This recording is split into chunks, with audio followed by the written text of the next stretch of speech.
আসসালামু আলাইকুম। Welcome to Islamic history Bangla. এই চ্যানেলে আমরা ইসলামের ইতিহাস, নবীদের জীবনী, কোরআনের শিক্ষা এবং নির্ভরযোগ্য ইসলামিক ঘটনাবলী নিয়ে গবেষণা ভিত্তিক ভিডিও প্রকাশ করি। প্রতিটি ভিডিও তৈরির আগে আমরা কোরআন, সহিহ হাদিস এবং বিশ্বস্ত ইসলামিক গ্রন্থ থেকে তথ্য সংগ্রহ করে একটি সুসংগঠিত স্ক্রিপ্ট লিখে প্রস্তুত করি।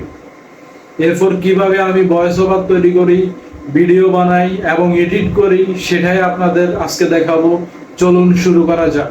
আমার স্ক্রিপ্ট লেখার পর আমি কিভাবে বেসিক্যালি আমার প্রত্যেকটা ভিডিওতে আপনারা যে ভয়েসটা দেখতে পারেন, সো ওই ভয়েসটা আমি কিভাবে জেনারেট করি। সো ভয়েসটা আমি জেনারেট করি গুগল ক্লাউড কনসোল থেকে। তো আমি একটা ভয়েস জেনারেট করে দেখাই আসলে এটা আসলে কতটা পাওয়ারফুল। গুগল ক্লাউড কনসোলে চলে গেলাম। এখানে টাই এজেন্ট প্ল্যাটফর্ম। ওকে, এখানে থেকে আমি চলে যাই হচ্ছে স্টুডিওতে। স্টোরিতে যাওয়ার পর এখানে জেনারেট মিডিয়া থেকে স্পিচ যে অপশনটা আছে ওইখানে যাই। যাওয়ার পর এখানে এই মডেলটা ইউজ করি। এখানে টেক্সট টু স্পিচের অনেকগুলো মডেল আছে, সো এটা অনেকটা পাওয়ারফুল কারণ এখানে আমাদের বাংলাদেশি যে একটা ভয়েস আছে।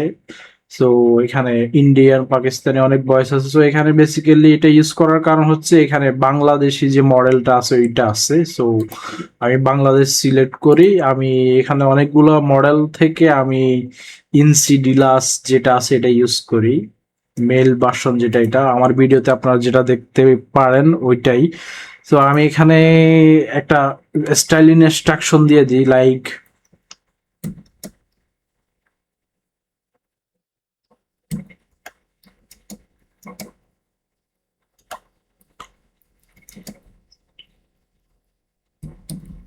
সো এটা বলে দিলে speak like an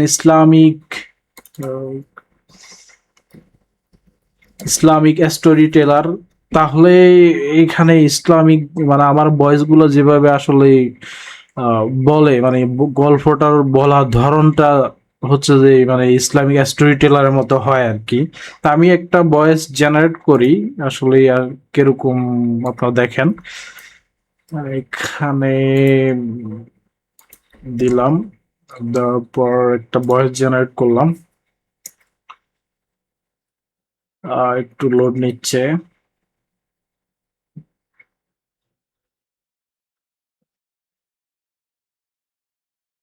okay, so ভয়েসটা শুনি। আপনি কি কল্পনা করতে পারেন একটি পুরো শহর যেখানে মানুষ রাতে ঘুমিয়েছিল মানুষ হিসেবেই, কিন্তু ভোরবেলা তারা আর মানুষ ছিল না। না, কোনো ভূমিকম্প হয়নি, কোনো আগুন আকাশ থেকে নামেনি, কোনো ঝড় তাদের শহর ধ্বংস। সো দেখতে পারলেন যে আমার প্রত্যেকটা ভিডিওতে যে ভয়েস গুলো আমি জেনারেট করি, সো এই আমি গুগল ক্লাউড কনসোলের এই বাংলাদেশি মডেলটাই ইউজ করে এভাবেই আমি জেনারেট করি।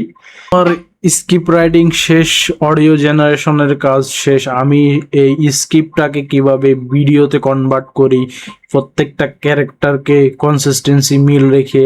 সো আমার টোটাল স্ক্রিপ্টটাকে আমি চ্যাট জিপিটিকে বলে দিই যে একটা ফর্ম লিখে দিই, যেখানে বলে দিই যে আমার এই স্ক্রিপ্টটা তুমি অ্যানালাইজ করে প্রত্যেকটা স্ক্রিপ্টের জন্য ক্যারেক্টার কনসিস্টেন্সি মিল রেখে image generation and video generation form দাও। সো আমি এখানে আমার image generation and video generation form দিয়ে দিয়েছে। তো আমি কিভাবে এই ইমেজ গুলো জেনারেট করি এবং সেই ইমেজগুলোর জন্য ভিডিও জেনারেট করি সেটা হচ্ছে আমি ইউজ করি ফ্লো। গুগলের যে ফ্লো আছে অফিসিয়াল, ফ্লোটা ইউজ করি। সো আমি ফ্লোতে যাওয়ার পর একটা কথা বলে রাখি, ফ্লো ফ্রি অ্যাকাউন্টে অনেক বেশি ভিডিও জেনারেট করা যায় না। সো আমি আলটা ইউজ করি। এখান থেকে আলটাতে আপনি অনেকগুলো ভিডিও জেনারেট করতে পারবেন। সো প্রথমে আমি একটা ইমেজ জেনারেট করে দেখাই আসলে ফ্লোর যে কোয়ালিটিটা সেটা বোঝার জন্য। সো আমি ইমেজ জেনারেশনে দিলাম, দেওয়ার পর এখানে ইমেজ জেনারেশন ফর্মটা দিয়ে দিলাম, এখানে ন্যানো ব্যানানা প্রো সিলেক্ট করলাম, 2x দিলাম। তো দেখুন যে কোয়ালিটিটা কিরকম। ইন দ্য মিন টাইম কোয়ালিটিটা যখন ইমেজটা যখন জেনারেট হয়ে যাবে তখন আমি একটা ভিডিও জেনারেট করে দেখাবো আসলে ফ্লো কতটা পাওয়ারফুল। তো আপনারা আমার ভিডিওগুলো দেখেন, সো ওইখানে ক্লিপগুলো দেখতে পারেন যে কতটা কোয়ালিটি ক্লিপ আসে ফ্লো থেকে। সো আমি প্রত্যেকটা ক্লিপ ফ্লো থেকে ইমেজ বলেন, ক্লিপ প্রত্যেকটা ভিডিও ক্লিপ বলেন আমি ফ্লো থেকে জেনারেট করি। তো অনেক ফাস্ট আমাকে একদম কোয়ালিটিফুল একটা ইমেজ তৈরি, দুইটা ইমেজ তৈরি করে দিছি। সো আমি যে কোনো একটা ইউজ করে একটা ভিডিও মেক করে দিই। সো আমি এখানে ভিডিওতে ক্লিক করলাম, ফ্রেমে ক্লিক করে স্টার্ট, তারপর এখানে এটা সিলেক্ট করে একটা ভিডিও দেখায় আসলে ফ্লোর কোয়ালিটিটা কিরকম। সো আমি আসলে এভাবে এই ভিডিও জেনারেট করি। সো চ্যাটজিপিটি আমাকে video form and image generation form দিয়ে দেওয়ার পর আমি এখানে ফ্লোতে এসে ইমেজ জেনারেট করি প্রত্যেকটা ক্যারেক্টারের জন্য, প্রত্যেকটা সিনের জন্য। তারপর ওই ইমেজগুলো থেকে আমি একটা একটা করে হচ্ছে যে ভিডিও জেনারেট করি। সো আমার প্রত্যেকটা ভিডিওর জন্য 300 350 এরকম ক্লিপ লাগে 8 সেকেন্ড করে। সো এটা আসলে গল্পের উপর ডিপেন্ড করে সেই কতগুলো ক্লিপ লাগবে। সো এটাই হচ্ছে বেসিক্যালি আমার ভিডিও ক্লিপ জেনারেশনের প্রসেস। তো ভিডিওটা জেনারেশন হোক, সো যে ভিডিওটা জেনারেট হলে আপনারা বুঝতে পারবেন যে আসলে কতটা কোয়ালিটিফুল ভিডিও ফ্লো মেক করে দেয়। একটু সময় নিচ্ছে।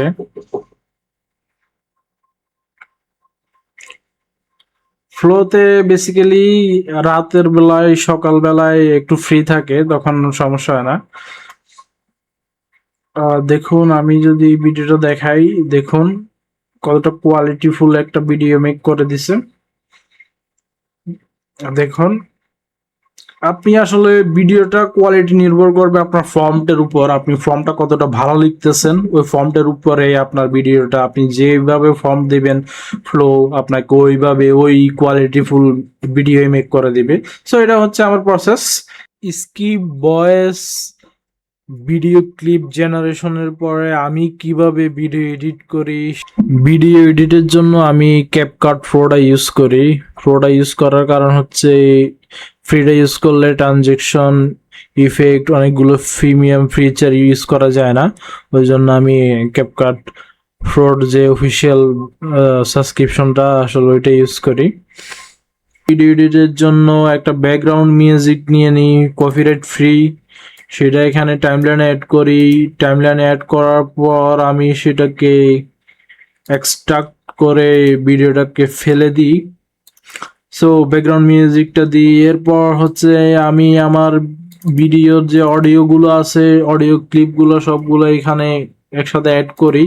দেখুন একটা ভিডিওর জন্য কতগুলো অডিও ক্লিপ জেনারেট করা লাগছে, প্রায় 42টা অডিও ক্লিপ জেনারেট করা লাগছে। এরপর সেই ভিডিওটার জন্য অনেকগুলো ক্লিপ জেনারেট করা লাগছে। সো দেখুন প্রায় 200টার মতো। সো এভাবে আমি সবগুলো অ্যাড করে নিই। অ্যাড করে একটা ভয়েসের সাথে, যেমন একটা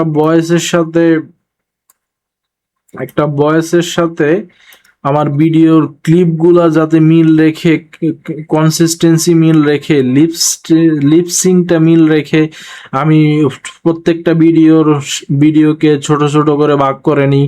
যেমন একটা clip 5 second, 2 second, 4 second, 6 second, এভাবেই প্রত্যেকটা ভিডিওকে ছোট ছোট ক্লিপে ভাগ করে ভিডিওর সাথে লিপসিং মিলাই, তারপরে হচ্ছে যে এডিট করি। এডিট করার শেষে আমি কি করি, প্রত্যেকটা সিনের শেষে আমি ট্রানজেকশন অ্যাড করি।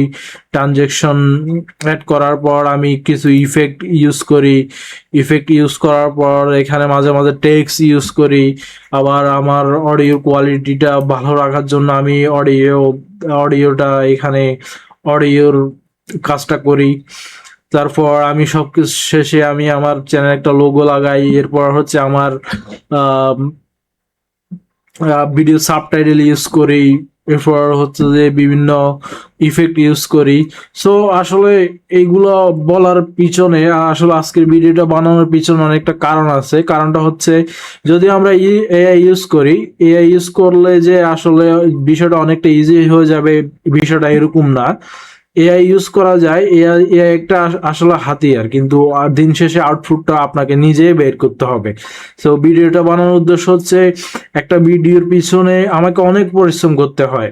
একটা ভিডিও মেক করতে, একটা স্ক্রিপ্ট থেকে, অডিও থেকে, ভিডিও থেকে, এরপর এডিট থেকে শুরু করে একটা ভিডিও ফাইনাল আউটপুটে নিয়ে যেতে আমার প্রায় 7 থেকে 10 দিন, 15 দিনও সময় লেগে যায়। সো আসলে এটা অনেক ইজি না। এটার পিছনে অনেক স্ট্রাগল আছে। সো ওই জন্যই আসলে এই প্রসেসটা আসলে আমি কিভাবে ভিডিও মেক করি, এটার স্ট্রাগল, এটার পিছনে কাহিনীটা আসলে কি, সেটা আসলে বোঝানোর জন্য আপনাদের এই ভিডিওটা মেক করা। সো আপনারা যদি আসলে এই ধরনের ভিডিও, এই ধরনের ইসলামিক ভিডিও, এই ধরনের ভিডিও যদি আপনারা আসলে বানাতে চান, যদি আগ্রহ থাকে যে আমরা এই ধরনের ভিডিও নিয়ে কাজ করব, তাহলে আপনারা কমেন্ট করেন। তাহলে আপনাদের থেকে আমি প্রত্যেকটা যদি কমেন্ট বেশি আসে, তাহলে আমি একটা সুন্দরভাবে 50 মিনিট 30 মিনিটের একটা পুরো প্রসেসটা, আমার এই content creation, Islamic content creation জার্নির পুরো প্রসেসটা আমি আসলে আপনাদেরকে আমার এই চ্যানেলে একটা ভিডিও মেক করে আমি আপনাদের জন্য আপলোড করে দিব। সো আজকের মতো এখানে বিদায় নিচ্ছি। আসসালামু আলাইকুম।